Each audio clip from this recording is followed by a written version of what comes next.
Hola amigos, ¿cómo están? Espero que bien. El día de hoy se está regando las plantas de mi terreno y es por ello que les voy a enseñar cómo se dice hoy vine a regar en lengua maya. Se dice Behlai Talen Hoyap. Behlai Talen Hoyap. Hoy vine a regar.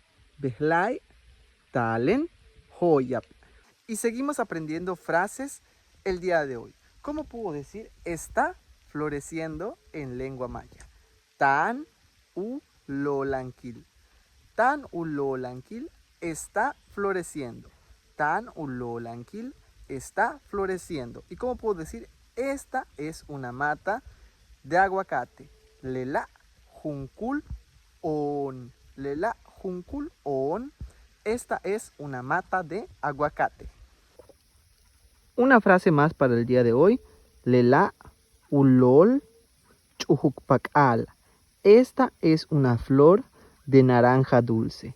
Lela ulol chujukpakal.